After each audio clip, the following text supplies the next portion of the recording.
Okay, we may have one or two more people coming in, but let's go on and get started. And as always, let's begin with a prayer. Gracious God, we thank you for the opportunity to be together, not personally, but in a way that has become so familiar to us. We thank you for those who are on this screen and for those who do this work but are in other places doing other important things today.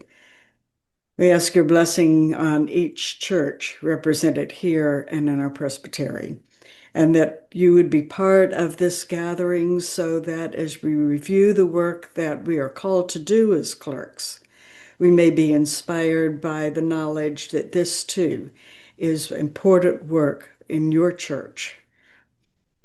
As we move into a weekend of snow and possibly ice predictions, we pray for the safety of all those who are affected. And we pray your particular presence with those who will labor hard to keep us safe. Be with them and let them know that they are valued and their work so important. And now be with us again as we begin this time of review and orientation and discussion. We pray in Christ's name. Amen. Amen. Oh, and there's David. David. Um, let's just do a quick round of introductions. Since I know you are showing up on each of the screens in different order, for mine, I'm going to call on you, and you can say your name, your church, how long you've been a clerk, and if you have one question that you hope can be addressed in the hour or so we have. We'll start with you, Jocelyn. Hello, I'm Jacqueline Gover. I am the clerk for Hope Presbyterian Church. This is about my third year being clerk. Um, I'm really hoping to just get any information I can soak up so that I can continue to be clerk because I really love it and would love to continue to do it as long as they'll have me do it. Just any information is helpful for me. So, thank you. Great. You're welcome. And it could be a lifetime appointment. You do know that. Yeah, Some of I the do that. people I'm on the hoping it will screen be. will. I'm hoping it will Um, be. yeah. Okay. Norm. Hi, I'm Norman Lazarus from the Catonsville Presbyterian Church in Catonsville. I am relatively new. I started in May of 2025, so it's been quite a challenging role, but I'm beginning to enjoy it and feeling more comfortable, and I'm here to learn as much as I can. I don't have any specific questions because anything that I see today, it's a new experience for me, so I'm ready to learn and see what others have been doing and maybe help me down the road. Thank you. Okay, well, welcome, Norm, and welcome to the two of you who joined us after we had a prayer. Obviously, we are introducing ourselves, name, church, how long you've been a clerk, and if there's anything particular you hope will be addressed today. So I'll call on Gil. Uh, Gil Jones, Grove Presbyterian Church in Aberdeen, and I've been clerk for 20 years. Welcome to the So club. I don't have any particular questions. Hopefully, I maybe can provide some answers from time to time. So there we are. We appreciate your being on this screen because you may have some insights to share. Mary?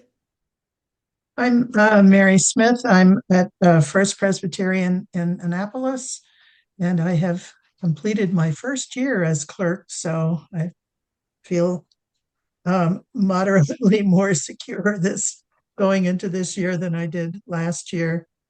Um, I moved to Annapolis in 2022 after being in New York City for, I guess over 50 years or so. Um, And I will say that I never expected to be clerk of session, but here we are. And as I say, I've made it through year one, so we'll hope to get through year two also. I can't think of, I'm sure I'll think of a million questions once we wrap up, but I can't think of anything specific at the moment. But all of you don't hesitate to raise your hand. When I start screen sharing, you may need to use your raise hand function because I won't be able to see all of your squares when we're doing that. But I'll try to notice that in case there are questions as we go along. Frank. Hey, good morning. My name's Frank Hodgetts, and I am not a clerk of session. I have the joy, the distinct joy of being just recently, as of this month, seated as a session member for Govans Presbyterian Church. And I have the great honor of serving with Akila Atkinson and learning from her and seeing whether or not this responsibility is indeed one that I fit with and that it fits with me. So I'm here to learn today and see whether or not that's a good place for me to apply my skills and help Govans Presbyterian Church. So thank you for having me this morning. That's great. Really nice to have you and to have you approaching this from that perspective. So welcome. Ed. Hi, I'm Ed Stubing, clerk of session at Franklinville Presbyterian Church. Been clerk of session there since sometime around 1995.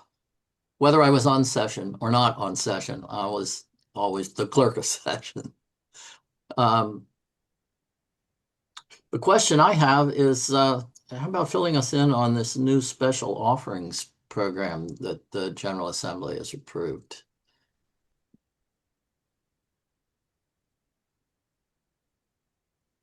Okay, we will. I'm probably not the most knowledgeable person about that, but we will address that after we go over some basics. So, Alvina, Hi, I'm Malvina Hickey from Perry Hill Presbyterian Church. I've been a clerk for about 9 years. Um, I still have a lot to learn, believe me, and hopefully this will give me some of the points and things I don't know. hope so. Ask any questions as we go along. Oh, So, Akila, I have met you in a different capacity Yes. in your exploration of in terms of preparation for ministry of Word and Sacrament. So it's nice to see you here. And if you'll introduce yourself.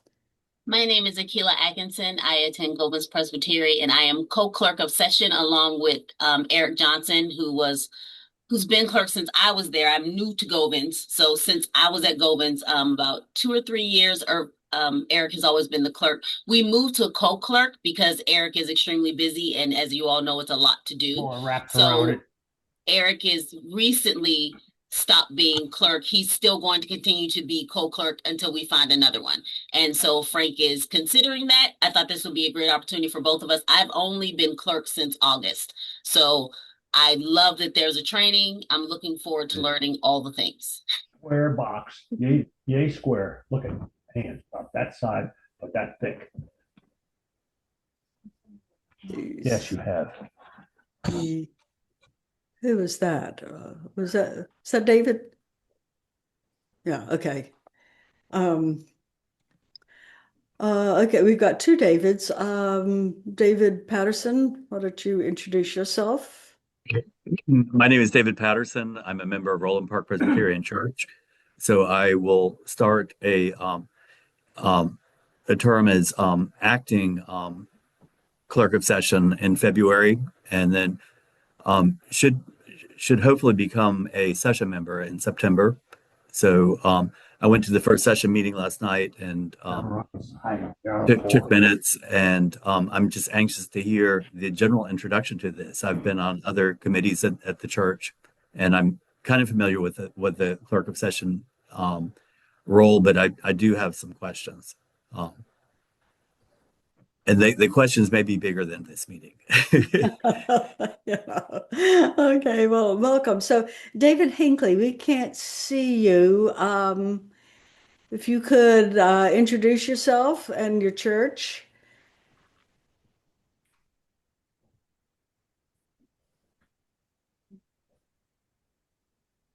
See if he may be trying to get on. Okay, let's go to Alana. Good morning, everybody. My name is Elena Murray. I'm the clerk of sessions for Madison Avenue Presbyterian Church in Baltimore, and I am in my 4th year in this role. I don't have any questions. Okay, good. So Eric. Yeah, hi, Eric Schock. I'm at St. John's United Church in Columbia. See, this is my 3rd year as clerk, and I had a term a few years ago. Guess I was interested mainly in the statistical report, whatever insight there is in preparation for that coming up in a few weeks here.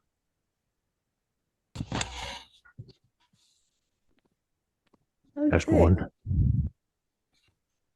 Let's see. So going back to Next David one. Hinckley, are you there? Good morning. Morning. Can you hear me? I guess you can now. I apologize. My Zoom got screwed up and my sound system is messed up, but that's beside the point. Dave That Hinckley is my happens. name. I'm the clerk at Bethel Presbyterian up here in Whitehall, Maryland. Been the clerk of session for the last 3 years. Oh, well, welcome. And Thank I'm you. glad you got your audio figured out. It helps. I hope. Okay, well, welcome to all of you. I am going to minimize the view now and so I can see y'all, but I can't see all of you at one time. So again, if you have questions as I go through some of this basic stuff, this will be overview or reminders for uh, several of you, and it will be a little fresher for some of you.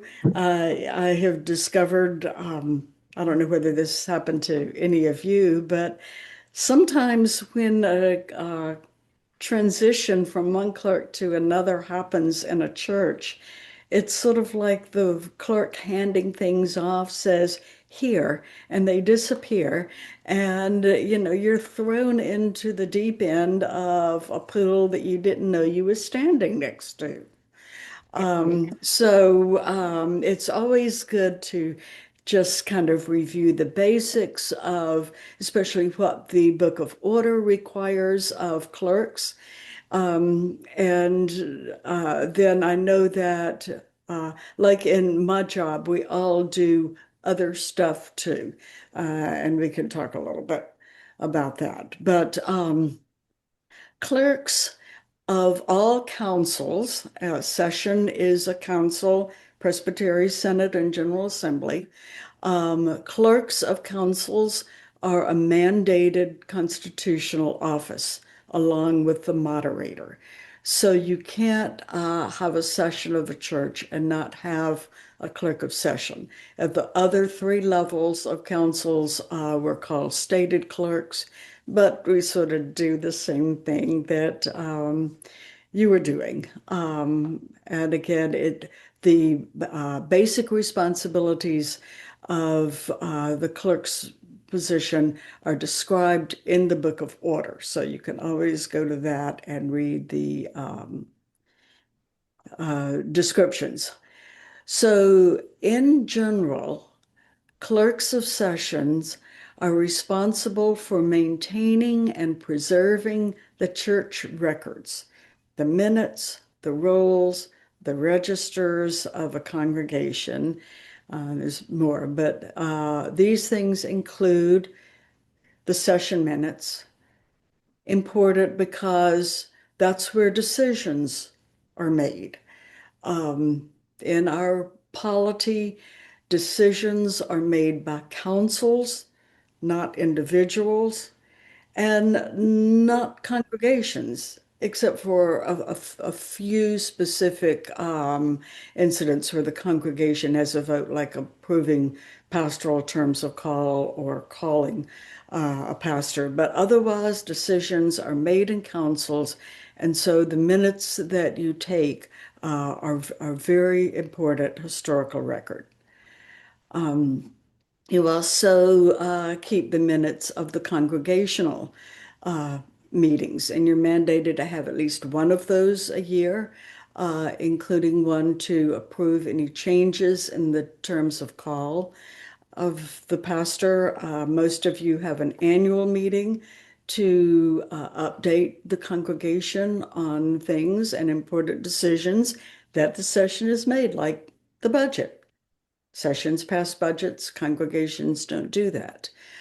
So congregational meeting minutes are important. If you have trustees or deacons in separate boards, if you have joint meetings, which you should at least once a month, you're going to have keep those minutes and bind those with the session minutes. The registers, we're going to talk about rolls and registers in a few minutes, but you're required to keep registers of baptisms, elders, deacons, and pastors. Who these people are, when they were ordained, installed, dates of service, etc. And then there is an optional marriage register. It used to be required. It isn't anymore. And when we get to that, I'll tell you why I think you should keep one. You also keep the roll of baptized members. We'll talk about who those people are in a minute. Active members is a roll. Affiliate members is a roll. Those are the three that you are required to keep. And we used to have an inactive roll. You can keep that, but it's no longer required. Okay, so then in general, the clerk of session may also be responsible for knowing something about the Book of Order and Robert's Rules. But I know all of you keep a copy of each on your nightstand and maybe on your kitchen counter.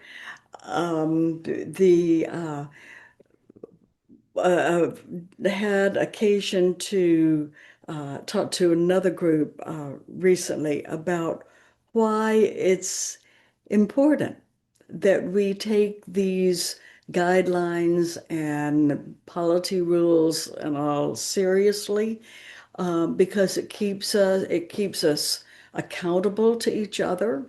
It keeps us from trying to make things up as we go along.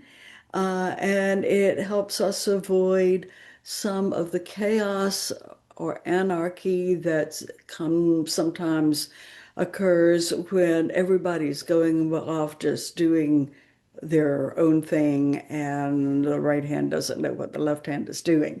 So Robert's Rules of Order, there's a lot in that book, and most of it is not stuff that you're going to need to worry about too much. There is actually a section toward the end on small meetings where it acknowledges that in small meetings, like a session of a church, you're probably not going to always have the motion and the second before any discussion happens. And it's okay in a small deliberative body. You can. Most of what we do is discuss it, discuss it, discuss it. And then when it looks like we pretty much know what we want to do, somebody says, do we need a motion? And then a motion is made, and that's okay in a small deliberative body. But Robert's Rules is created for the explicit purpose of making sure that every voice is heard and every vote is counted. And that's the basic premise behind that. You're also responsible, not the pastor, but the clerk, to send and receive communications on behalf of session and share them with the session. And if the session instructs a communication to be sent somewhere, you're the one that is going to do it. And here we've got, okay. Let's see, sometimes you will be asked to assist the pastor regarding matters related to the session. That is phrased broadly and generally because, it just sort of varies, but each of you is going to have a relationship with the moderator of the session. And you will want to function collaboratively with that person. Just as have a relationship with the moderators of Presbytery, and we talk about agendas and what needs to happen at the cabinet, and you've got your pulse, finger on the pulse of some things going on in the congregation the pastor might not. So you'll want to be sharing that so appropriate planning can be done. And giving feedback to the pastor concerning the life of the church. Hey, pastor, you don't know this, but there are 55% of the people in this congregation hate the color of the carpet. We need to do something about that, you know. Okay, so let's see. You're also responsible for some reports. And I know all of you know this, but let's just go over them again. The annual session minutes review, the administrative review of your records that we have each year. These days we're scheduling those in early fall. It's a good chance to catch up on new requirements, new things in the books, the book of order, all of that stuff. But it also, you get to review each other's records, and becomes a reminder that, oh, we forgot to do that, or that's not included, or even more often somebody says, I really like the way you have organized this or done this. And so it becomes a sharing of best practices and wisdom. Hello, Moto. Who just spoke? I didn't see. Well, okay.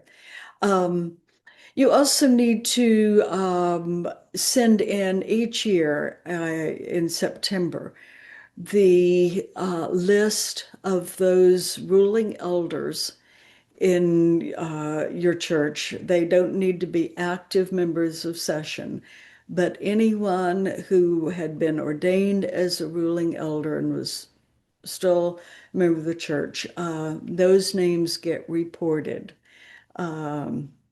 each year, and we either read them or scroll them in worship at our September meeting. Kelly just entered, so hi.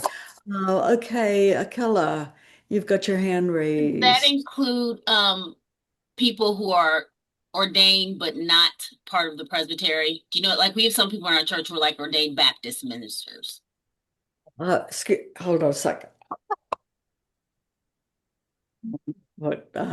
Okay, so people who are ordained but not part of the presbytery? Yes, yes. So like they're ordained Baptist or ordained Methodist. Do you know what I mean? They weren't No. ordained in the okay.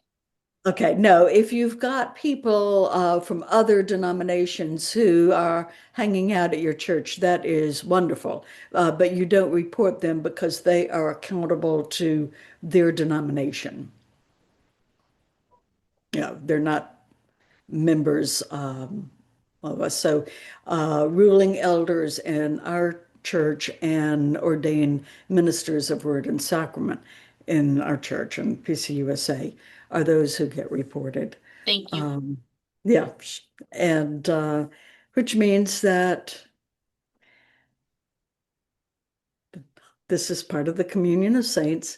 There will come a time when each one of you will be one of those names that are honored at a presbytery meeting for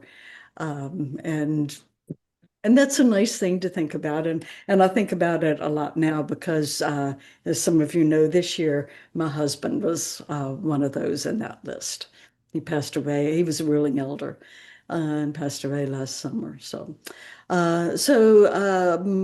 be sure and get those names into us. We send out reminders, but not everybody.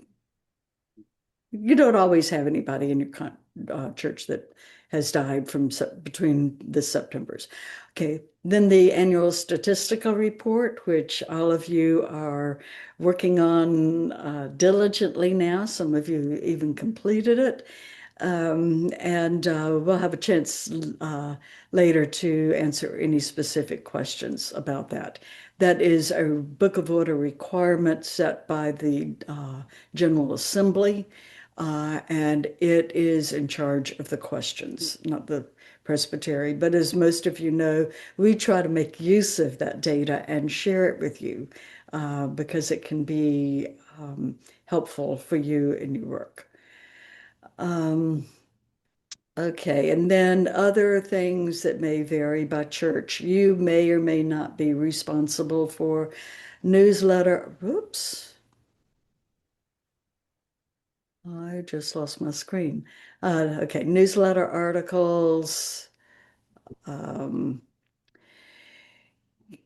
assisting the moderator in keeping track of reports and motions for the agenda. One of the things that is often overlooked is approving a communion schedule and reporting when communion was celebrated, including home communion, or if you take communion to those who might be homebound.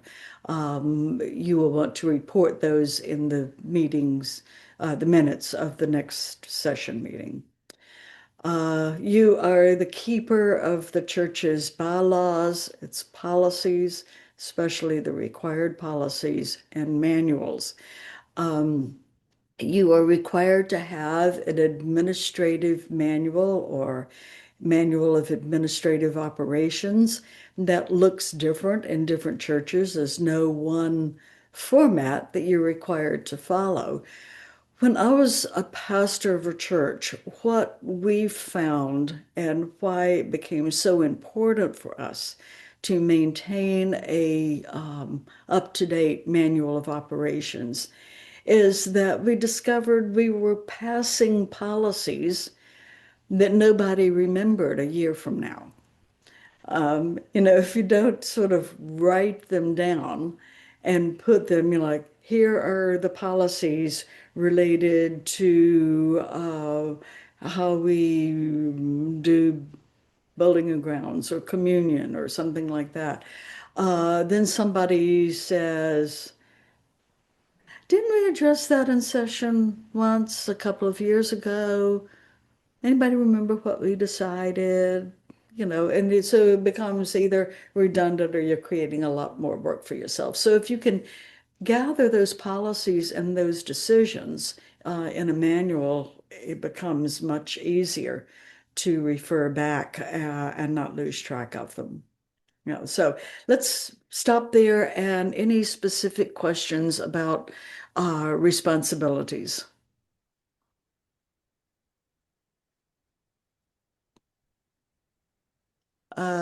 Gil. In terms of the necrology, would that also count someone who was ordained ruling elder and has moved on to another church not within the denomination, or who has left either your church, the church in which they were ordained in, or has left and gone to another denomination? Does that count them as well? No, because when they leave the denomination, they are no longer a ruling elder. That office is specific to membership in the PCUSA. Thanks for the question, though. I know it sometimes comes up because, you know, Bob and Betsy were faithful elders in our church, and they moved to Florida when they retired, and they found a great Methodist commune church that they joined and retransferred, and everybody is happy for them and sad when you hear that they have passed, but they're not ordained elders anymore when they leave. Yeah. Okay, so just a couple of things about minutes. So much fun, you know. I used to say the one thing that I hated more than anything else in the world was writing minutes, and now it seems like that's all I do. I keep minutes for the Hello, Moto. presbytery and for the steering cabinet and for the property and loan commission and for a bunch of others. So there's some things that you've got to have in your minutes, and we go over these, of course, in the administrative reviews every year too. And some of this is determined by Robert's rules of order. You are required to record the actions, the motion, whether it was seconded, and the vote. Whether you don't have to say, you know, it was 7-4 and 4 against or whatever, unless someone requests that and calls for division. And then you want to count those. Usually it's just motion passed. And you are not required to include details of discussion or, heaven forbid, the transcript of every word that was said. That's what Roberts says. I have also reminded people that these are permanent records that will one day find their way to the Presbyterian Historical Society in Philadelphia. They are kept in climate control vaults and stuff, and available for researchers.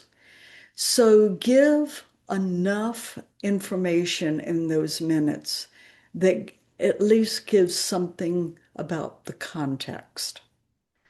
For instance, during COVID, you might say,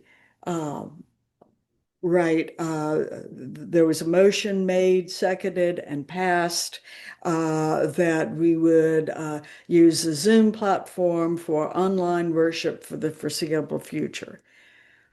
Now, probably a researcher is going to know from the date that there was a pandemic going on. But what if they don't? Well, what's that and why are they doing that? So by providing some context, you help those people who are going to be looking back at what we did in a pretty significant moment in history.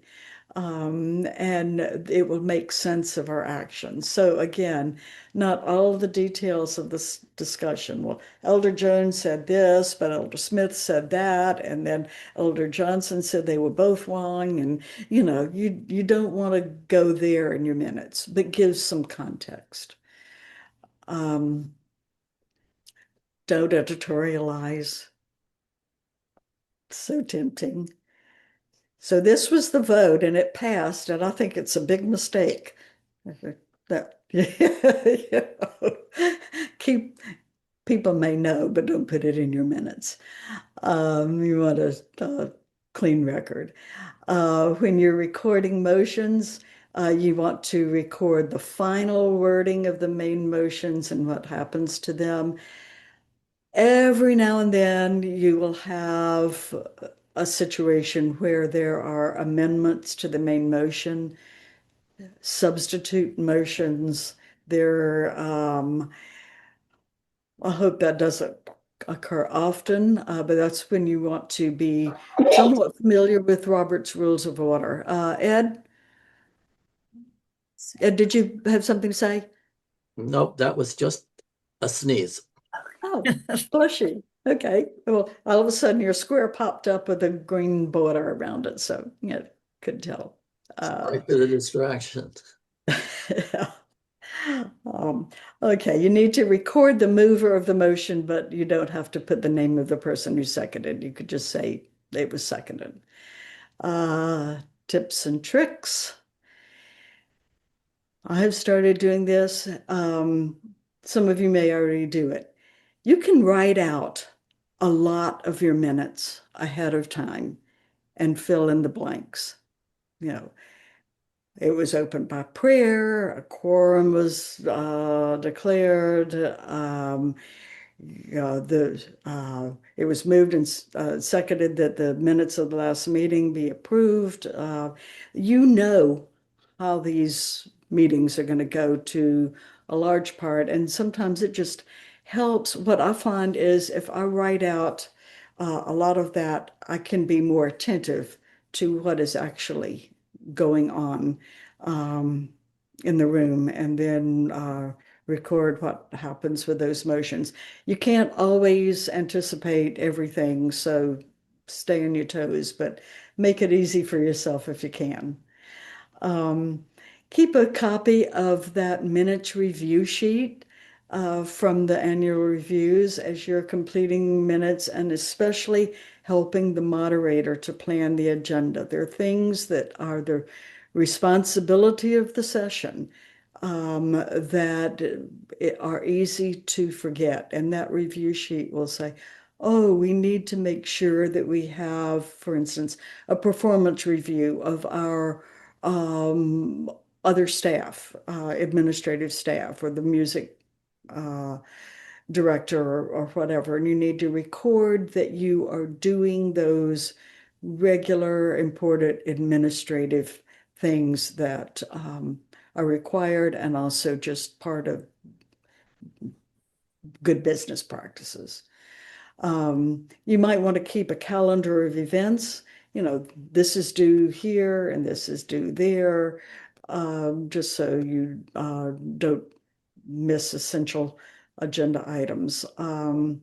And I can't tell you, a number of times I've heard in an administrative review, I really like how you're organizing your minutes. I think I'm going to start doing it this way. So, learn from each other because that is the value of our connectional system.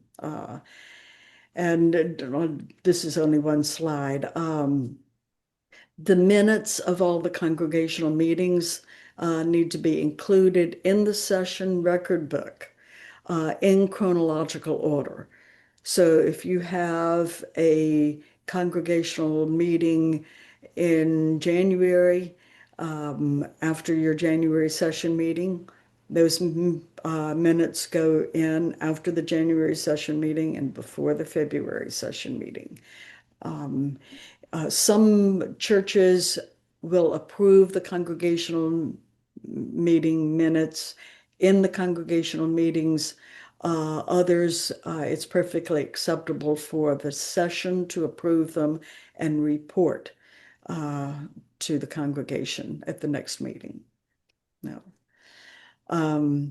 You all know this, but just the installed pastor ordinarily moderates the meetings of the congregation.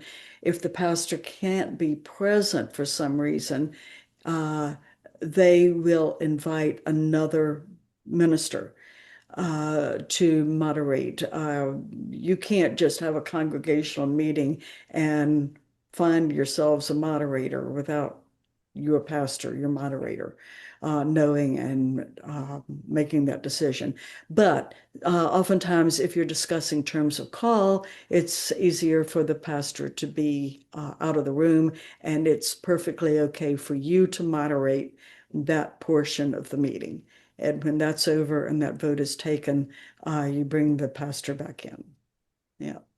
and then you serve as the secretary. If you can't be there and you can't do that, then the congregation needs to elect a secretary pro tem. Okay, stop, pause there. And are there any questions about any of that, or comments, or wisdom to share? Mary, this is Ed. For real Uh-huh. time. Okay. I see you. Yeah.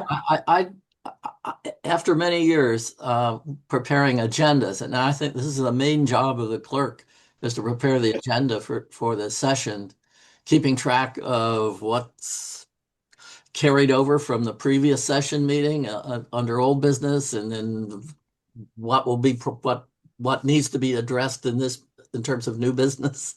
And of course, then there's always at the end any other old business or any other new business for people from the session to bring up, or the moderator. But I found out what made my job a whole lot simpler was I created two documents that were like accessories to the agenda, and one is called the session task list. If anything comes up under new business and is not resolved, then it should come up under old business at the next session meeting. I put that on the session task list because it may not be resolved at the next session meeting or the next session meeting.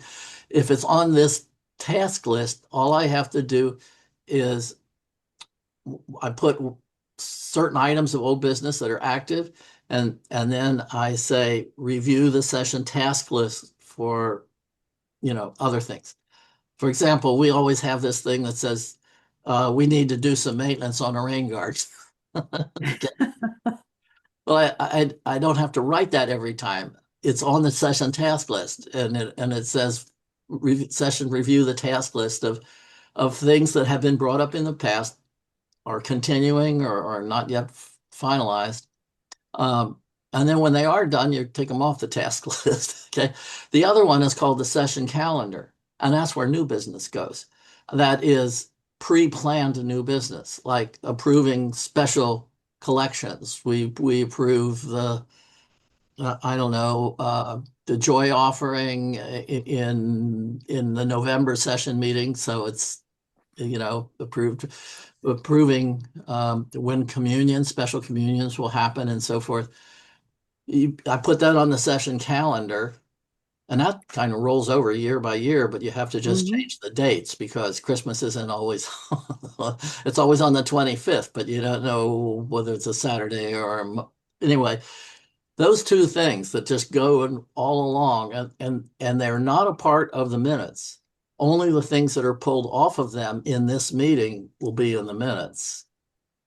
So That's brilliant. I don't attach the session task list and the session calendar to the minutes when I put them in the book. Okay. Right. They're just sort of like a bookshelf. They're a holding place for different kinds of business, things that will appear under new business, or things that should be remembered to be looked at under old business. Okay. It helps. A very helpful tool. I might remember that for my own work. Thank you. Yeah. Any other questions or comments or insight to share? Yes, Mary. About the moderating the terms of call portion of the annual meeting, are there things that I should know about how to do that? I mean, are there specific things that have to be done other than, I guess, turning it over to the person who's to the financial person? And I'm going to have to do that this year, and I want to make sure I know what to do or how to do it, Yeah, so just basic moderating functions. One of the things that the moderator is kind of the director of traffic. So you are calling on the finance chair who may be making the motion on behalf of session. Then if the motion comes from session, It does not need a second, but then Does you not always say want second. to say, uh, invite discussion. And then at some point when you sense people have had their questions answered, you say ready to vote. If nobody says no, then you call for the vote. And usually it's a voice vote. Um, you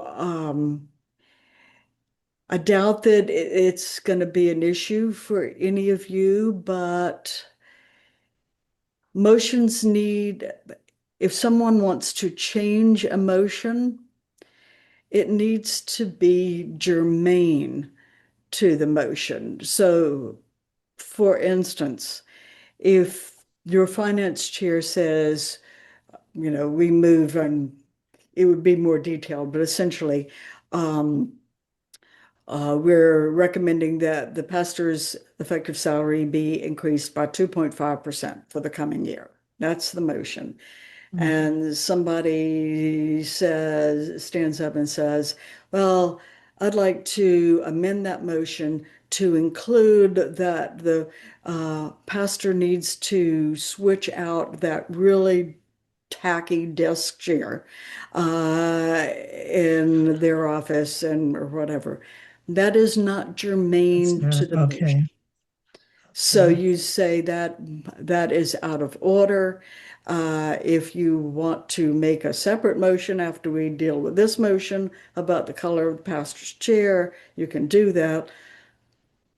Lord help Okay. you. But let's hopefully you don't have to deal with things like that. But you can't introduce new stuff into a motion that's not germane. But usually those meetings are pretty straightforward, Mary. So Yeah, if I you know they have are. any specific questions, we can talk about those offline. Okay. Alana Thank has you. her hand. Thank you. It's Elena, by the way. Oh, Elena, I'm sorry. It's okay.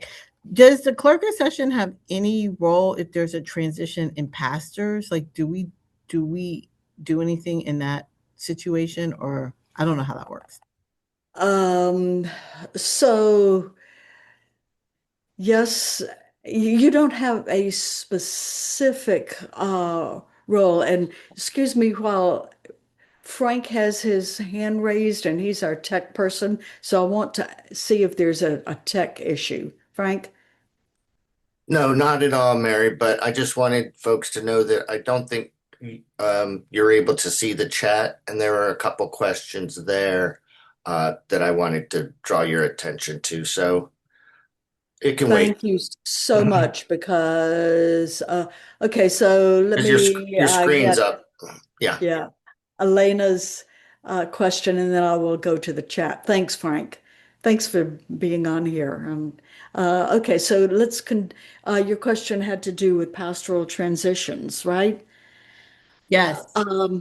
So when a pastor leaves, the session continues doing its thing. Very often, you will have a some sort of a temporary pastoral leadership, interim bridge pastor, whatever, and session approves those contracts.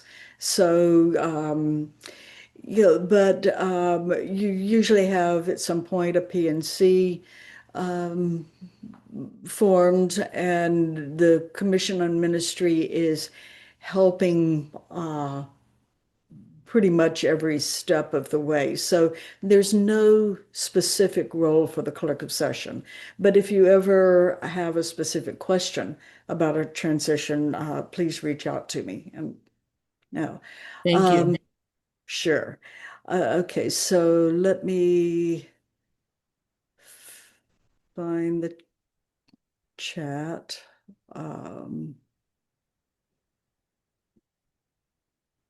Okay, here we go.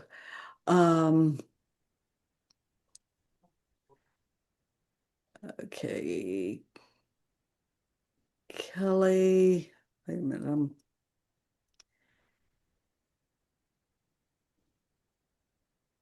Okay, does one need to record who on the session made the motion and who seconded?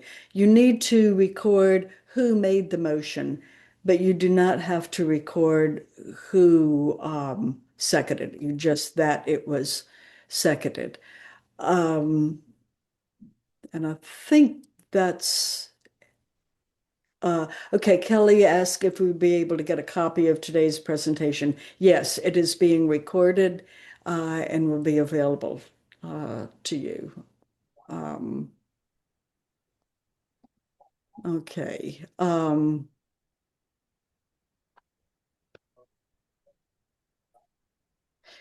Just one other thing about seconds.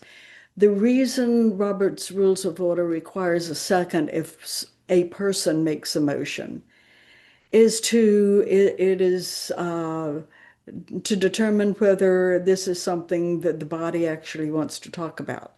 If a motion is made and no one seconds it, it's dead. It doesn't get discussed.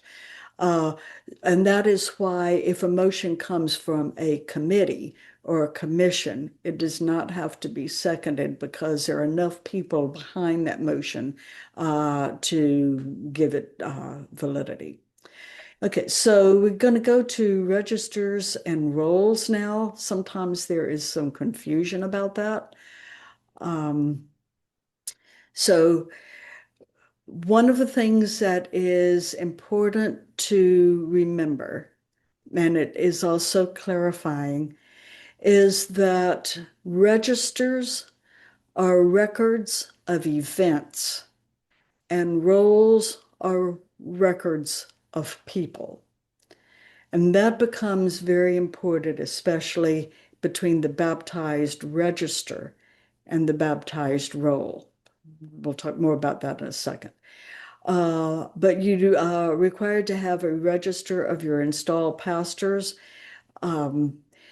Those of you who still keep records in those big old red books, there's one that is for registers, but those are not mandated.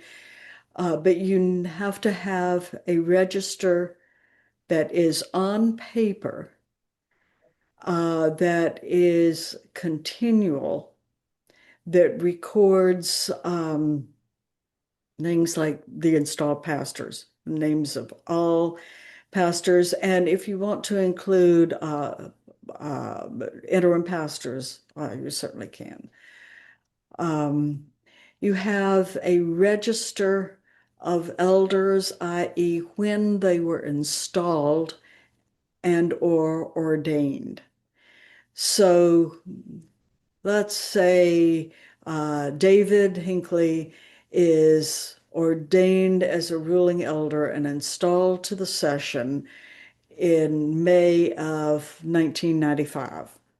He serves 2 3-year terms. He rotates off. That date when he rotates off is entered. If he is reinstalled again to a term on session, you go back to his name and record that date. So you're keeping records of when this ruling elders are ordained and then installed.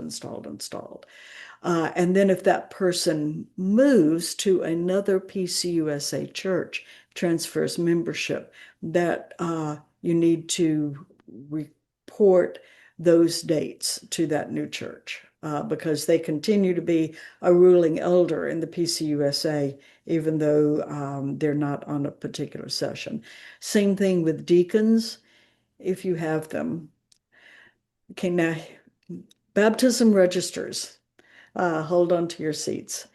Any baptism that is performed in your church is recorded in the baptism register. And remember, that's also in your session minutes because baptisms don't happen unless you, the session, authorize them. We don't have priests who can just go around baptizing people. It is baptisms are authorized by the session. So it's in your minutes. And then John and Mary bring little Chloe to be baptized, and that is put in the baptismal register as an event. If John and Mary, Chloe's parents, are also members of the church, active members of the church, Chloe's name goes also on the baptized roll. She is a baptized member of your church. Not every child that is baptized goes on the baptized roll. For instance, if you have a baby born to parents who grew up in your church and the grandparents are still members and they are living in California and a member of a California church, but they request that they be able to baptize their child in your church. The session approves that. Chloe is baptized in your church, but you, as clerk, will report that to the clerk of the parents' church of membership, and Chloe will be a part of their baptized roll. Does that make sense? The event as opposed to the person. So you can, again, you've baptized little Chloe. And that's on your register, but she's not on your roll because her parents are not members of your church. Now, how do you get the register just stays? It's just a list after list after list, for 100 years. You can go back and see who was baptized there. And those are official legal documents, remember, so you want to keep those registers appropriately. How do you get off the baptized roll? And this is important because every now and then I will see someone's statistical report. It doesn't happen often. And they list 113 people on the baptized roll. They've only got 60 members in the church. And I kind of say, you don't have 113 baptized children running around your church, You get off the baptized roll in three ways. One, you go through confirmation class and make a profession of faith. Then you move from the baptized roll to the roll of active members. And you record in your baptized roll, move to active on such and such a date. Let's see, there's a chat. Okay, David has to leave for another meeting. Okay. So that's one way. You don't just delete them from the baptized roll, but you put the date at which they move to the active roll.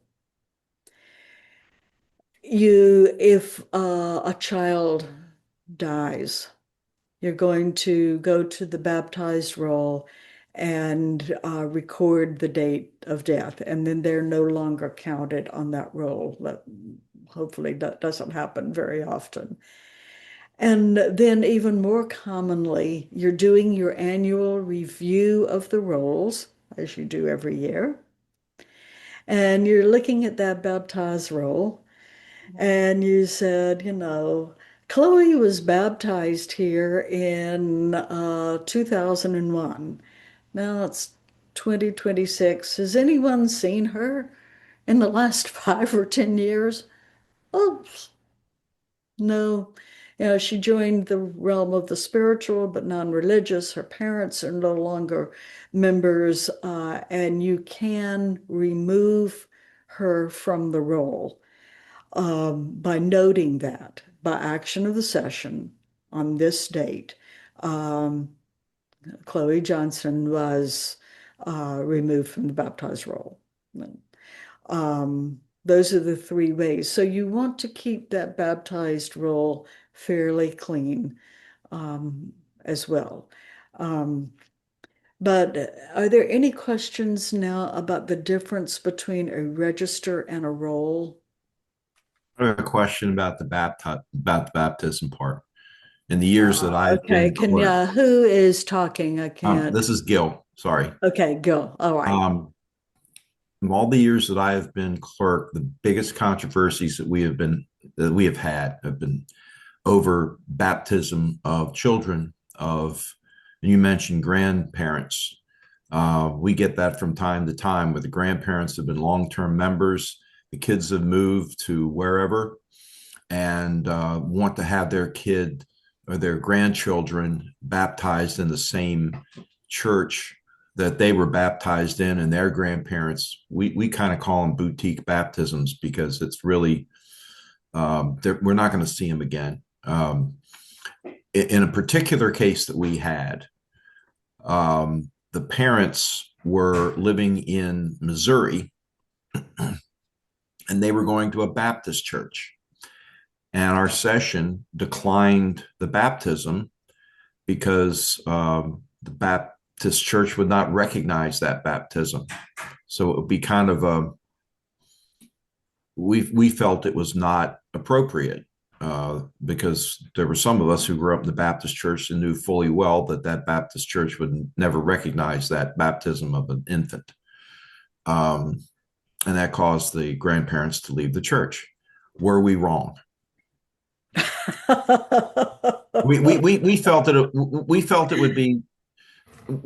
would simply be a farce, and we felt that it was not in keeping with that. Now, to make it a little friendlier, and I just want to clarify something that you mentioned. If let's say those parents lived in Missouri and they were going to a PCUSA church, it would be fully appropriate, from what I gather from what you said earlier, it would be appropriate for the baptism to take place in our church, and we would just simply report that back to the church of the parents' church, in effect. Right.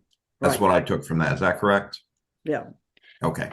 So you have asked one of those questions where there's probably not a black and white answer related to polity, because this is a pastoral and theological question that is worth discussing at the session level and making your best determination.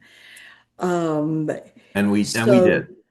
And Yeah. you did. And that is exactly what sessions do and make decisions. And sometimes that question is handled pastorally before it ever gets to the session. And when I was pastor of a church, what I had to deal with occasionally was someone that I didn't know calling up and saying, we live in the neighborhood and we just had a baby and the cutest baby in the world, and we want to get our baby baptized. Can we come? And I asked them about their church affiliation. None. They're looking for a photo op. I would, in my pastoral capacity, explain to them why I would recommend against that. And, some of them, maybe they found another church where they could have, baby baptized. So sometimes it happens on that level. When there are grandparents in the church, it gets a little bit stickier. And then the question becomes, okay, the Baptist church has believers' baptism, but this baptism is valid for us. And one of the issues is when the congregation takes that vow to help raise the child, what does that mean if the child is living half a continent away? But Baptists baptize people all the time that were baptized as infants. So it doesn't mean that they can't be Baptist if they were baptized as infants. So it's a tough one. And it sounds like you all had the most faithful, probably robust discussion about it, and you made your decision. And that is the right thing to do. Councils make decisions, and you did it. And you did it on some pretty valid theological ground. Thanks for the question. Sure. We could all sort of debate, you know. Okay, any other questions?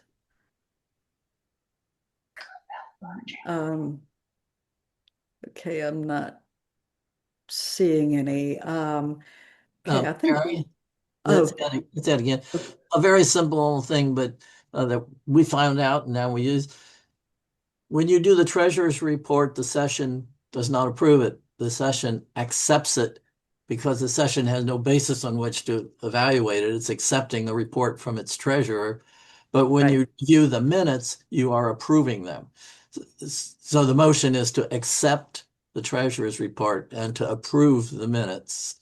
Correct. At the beginning Right. of every session meeting. Right. Thank you for that clarification.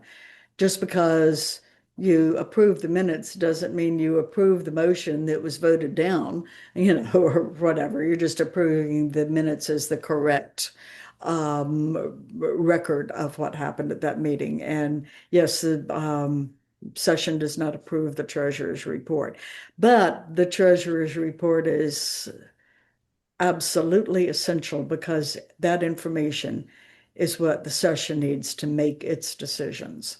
And sessions who say, we don't care about receiving a report oftentimes get in trouble because they don't know what's going on with the money. Okay, so thanks, Ed. Okay, real quick, marriage register is optional. But if you do keep one, you want to record all the weddings done in the church, whether by the current pastor or someone else that is invited to perform the ceremony, and the marriages performed by the pastor elsewhere. Here's why I say it's a good idea to keep one. We had a couple of years ago, I got a call from a member of one of our churches who was trying to put his wife of 30 years on his insurance, health insurance at his company. They needed proof of marriage. So he went to the courthouse to get a certified copy of the marriage license. And it turns out the pastor apparently did not return the copy of the marriage license that is essential to be returned to the courthouse so it can be recorded and certified. Oops. So they couldn't get a certified copy of their marriage license. With the help of the Presbytery attorney and phone calls to the county clerk's office in that county, we were able to find in the church register the date of that marriage and who did it. And the county accepted a notarized letter from me as stated clerk saying we had a record of that marriage. Who knew? Yeah. So it's not a bad idea to keep a marriage register, although those kinds of things happen rarely. But I love to tell the stories. Let's see, registers that are required by the Book of Order. We've pretty much gone over those. You'll want the date of birth and the date of the baptism and the parents' names. We've already gone over that. Let's see. Oh, my PowerPoint is kind of redundant. Okay, and rules can only be changed by the session. So you as a clerk cannot go into the roll and say, oh, I haven't seen that person for a while. I'm going to remove them from the active roll. No, you're going to take that information when you go over the rolls, you're going to take it back to the session The session is going to make an effort to restore people to active membership, and if not, they take the action, record it in the minutes, and then you can go in and record that in the register. We've done that. Question. Oh, there is a requirement for to keep an affiliate member roll if you have any. Oftentimes these are people who are active members of another church, but for practical reasons, maybe they're snowbirds or something, they want to be part of your congregation part of the year, and you can enroll them as affiliate members and keep that role. Uh, Communicate that to their church of membership. And I think affiliate membership is good for 2 years and then you have to renew it. But that is another role that you might have. Yes, must be renewed every 2 years. I'm just I want to get to preservation of records, so I don't want to belabor the details of the rules and registers, but any specific questions? Okay, let's go. About purging. Yeah. Yes, David? Yeah, about purging roles. We're in the process of reviewing. Review, yeah, sounds better than purging. Okay, so you need to review your roles every year. And if those, now, of course, deaths get recorded in real time and transfers get recorded in real time. It's a session decision who needs to be officially removed from the active role. Usually when they have not been involved in the life of the church at all for a couple of years, the session has reached out to them and said, we'd like to see you more often. How can we, what do we need to know to help you become re-engaged?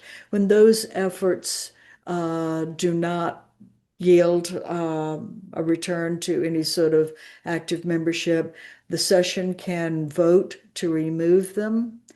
And then that is entered into the roll next to those names, removed from the roll by action of the session on this date. And then they are no longer counted as active members.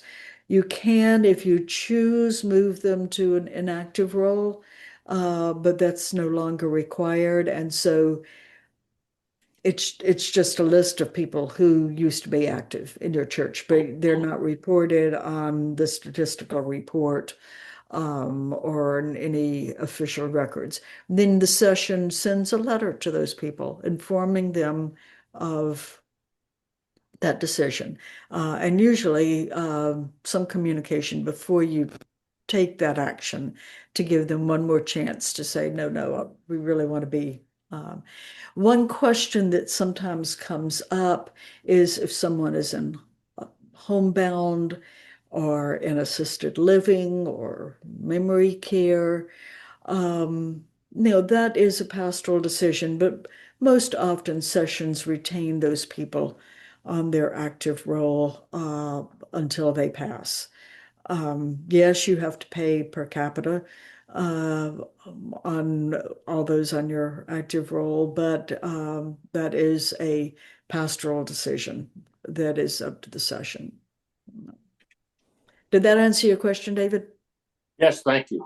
Okay. And Akila, you raised your hand.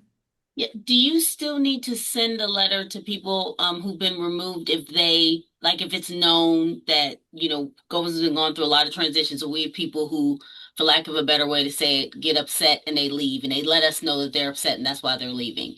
Do we still need to send them a letter saying that they've been removed if it was their choice? Yes. Yes. Okay. Thank you. Just because someone expresses dissatisfaction and says they are walking out doesn't mean they're not coming back. So you want to follow up with those people. And if they say, nope, we want to be removed from the role of this church. I mean, you can encourage them to find another church home, and then maybe you could transfer them. But Right. at some point, you need to take the action and then notify them in writing. Okay, thank you. Yep, thank you. Okay, so really quickly, this comes up a lot probably most of you are creating your records digitally. Some of you may still have the books for the registers where you're writing them in, and I think that's lovely. But we live in the digital age, and you're going to have your minutes on, on your computer, and hopefully with backup cloud storage and all of that. So that's fine. That is not good enough for archival records. So because we don't know what technology is going to exist 100 years from now, and whether we would be able to read that particular technological thing. For instance, if all of you had transferred your session records in the 1980s to 8-track, oh, does anyone have an 8-track player? Oh, okay, then call Akila. She'll get them transcribed for you. It doesn't work anymore, but I have. Oh, okay. So just a little piece of history. So what you want to do is at the end of every year, print your session minutes and your rolls and your registers on acid-free paper. Most paper now is acid-free anyway. And put them in a binder. Vinyl binders are not great for long-term archival storage.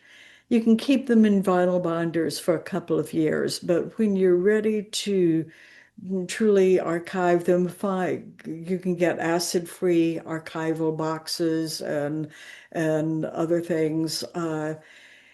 It's always good to, cloud backup is great. Keep your stuff in the cloud and on a hard drive, but also keep a printed copy.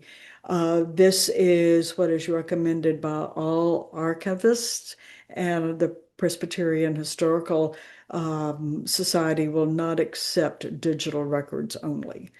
So again, when you want to have them in a form that people can research 150 years from now.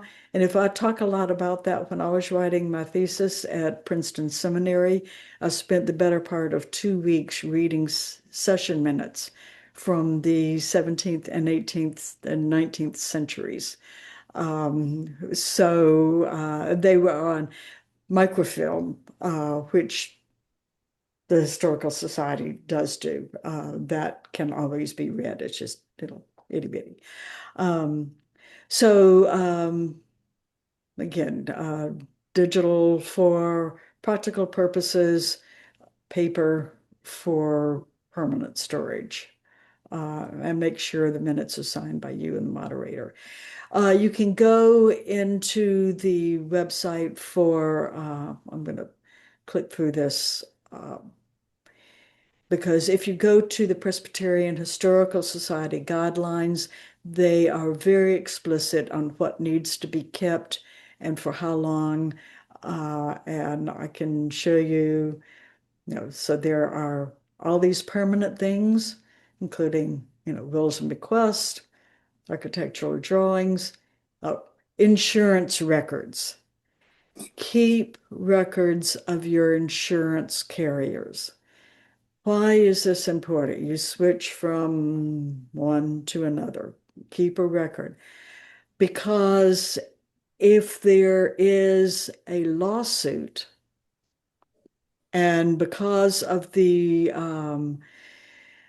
action by the Maryland legislature about the removal of the statute of limitations on child sexual abuse cases and all of that. You could have a lawsuit that alleges a behavior that goes back into the 1960s or 70s. And if you don't know who your insurer was, and if you had liability insurance, um, it can be problematic. Either you're gonna, if you lose the case, you're gonna be responsible for the whole settlement, or you're gonna spend a lot of money on professional firms whose job it is at a cost to track down who was insuring who all the way back then. And if you think that is might be really unusual, I can tell you that it is happening in 3 of the churches in Baltimore Presbytery now. In part, we don't know whether they have any merit at all. A whole slew of these lawsuits came in before that window closed. So, well, I'm not saying any of them have merit, but keep records of your insurance company. So, Frank, you have your hand raised. Thank you. Mary, I don't know if this is inappropriate, but it is an insurance related question. And I just was wondering because our accountant raised this issue the other day. We have an insurance carrier who has offered or threatened, if you will, to raise our property and casualty insurance by a considerable percentage. I was wondering whether or not the Presbytery of Baltimore knows of insurance carriers who specialize in insurances for churches because it is a rather specialized area. And Mhm. of course, you could find an insurance broker who'd be willing to try to place that insurance for you. But it'd be preferable to find one who actually has that type of background and has placed insurances for churches in the past. Does the Presbytery of Baltimore offer any guidance in that area, or do we pretty much look on? We can't officially recommend to put an insurance carrier, but I can tell you that the Presbytery and a number of our churches use the insurance board. And PCUSA churches are among the denominations that it works with. We find them to be very good, reasonable. They know their stuff. One of the reasons many of us are having to revise our child protection policies, for instance, is because the insurance board said, given the changes in the law, we're recommending that all child protection policies have this in them. And we sent that information out to clerks of session. We covered it at review sessions and all that. So just type into your search engine the insurance board and look at what they have to have. Yeah. No, Mary, Um, can I clarify something there? Are you saying the insurance board offers insurance policies? He was asking for a yes. company that specializes in policies. They offer insurance policies for So we churches. can look to them for insurance. Yeah. I don't know whether we did or not. We did quite a search on this because we had our insurance with a company called Church Mutual, I think. And our Another one. coverage Yeah. has tripled in the last 5 years, from around $1,500 to about $5,000. Yeah. And it still keeps going up Yeah. each year. So Well, insurance everywhere is going up. I mean, we're not going to be able to escape that. But if you are, looking for some carrier that specializes in churches, the insurance board is the one that I know about. great. Thank Yeah. you. Frank, Hi, chat question. What can be used to preserve records besides vinyl binders? Yeah. Okay. There are archival boxes that you can purchase that are acid free. They're probably binders, other kinds of binders other than vinyl for long-term storage that are, are better and less likely to off gas. In fact,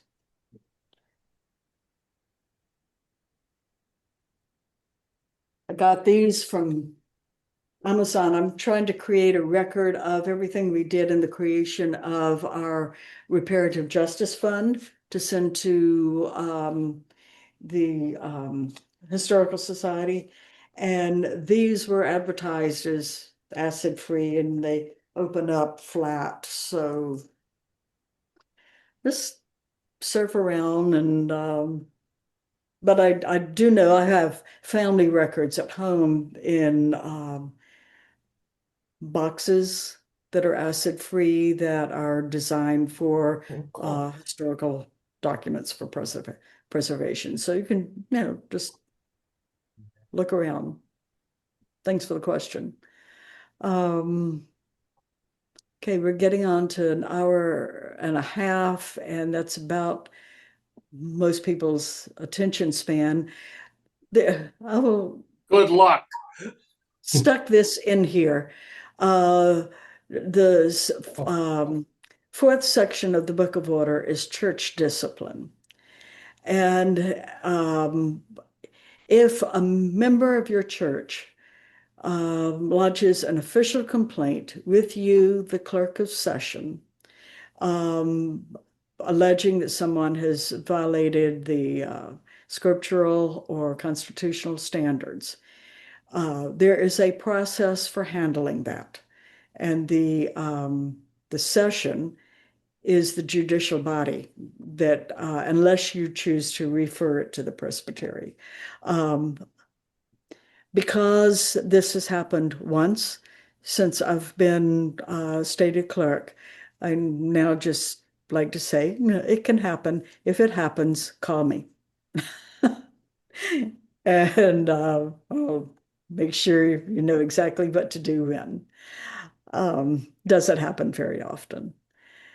And so I think we're about at the end of this. So let's take any other questions. And I heard someone, if you use the raise hand function, your picture pops up to the top. But let me, okay, now I've got Mary, all of you on your screen. Yes, Alvina? I just want to go back on something. How often and when, what is the latest? I'm sorry, I can't get my mind together today. To archive records, how far back do you go? Forever. Pardon me? Forever. Right. Oh, forever? So again, go onto the website for the Historical Society, Presbyterian Historical Society, Uh-huh. and you can get their schedule of record retention.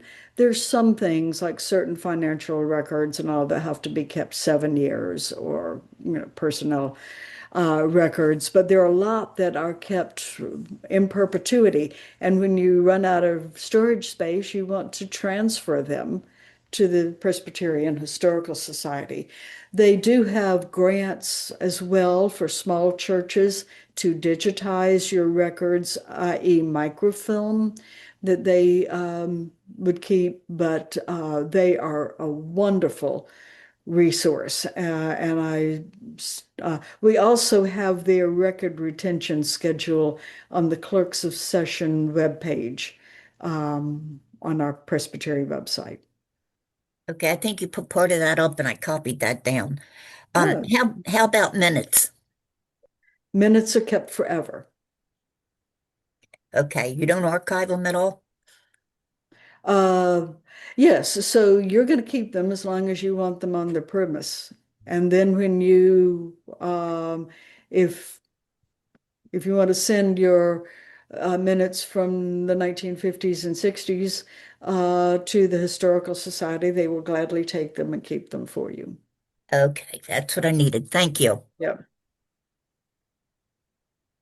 Any other questions? Thank you all for being part of this. And you know where to reach me if you have specific questions. Mary, if you want to talk through any moderatorial issues, give me a call. And otherwise, know that your work is so valuable in the work of the church. And I don't know about you, I find it fun. Frank, I hope you think it sounds fun. Mary, what is your phone number, please? For anyone who has a little bit of an OCD streak, this is the job for you. But anyway, if there are no other questions, thanks for your thumbs up, Mary, Frank. Yes, David. could you give your phone number and email, please? Yes. My email address is M as in Mary, GAUT at baltimorepresbytery.org. And that is also on the Presbytery website, I think. Isn't it, Frank? If you go on to staff, Frank, can you see my email address? It ought to be. Let me double check. Okay. You can reach me through the Presbytery's main number that actually feeds into my cell phone through an app. There's nobody that's really answering the phone here anymore. Or my cell phone number is 410-404-2161. And that is at the bottom of all of my emails. So if any of you have received an email from me as a group or individually, you can, my cell phone is there.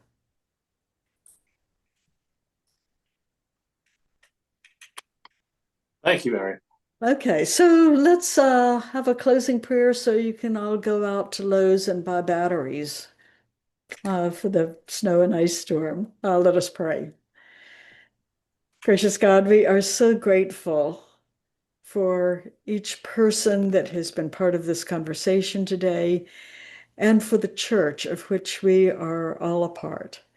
Be with us as we leave this screen to go about our business, and once again, keep us safe in the coming storm. We pray these things in Christ's name. Amen. Amen. Mary, I have Good an to see you all. ordination question for you. Not related to clerk at all. Okay. Who is talking? I can't. Akila. Oh, there you are. Okay. No, I was saying So you can leave if you want to, but just stay on the screen. Yeah. Yeah, no, I was saying I have an ordination question for you. Should I call? It's not related to clerk at all. You can call. Okay. Yeah. Or email or just stay on the screen here. People are leaving. Okay. Yeah, just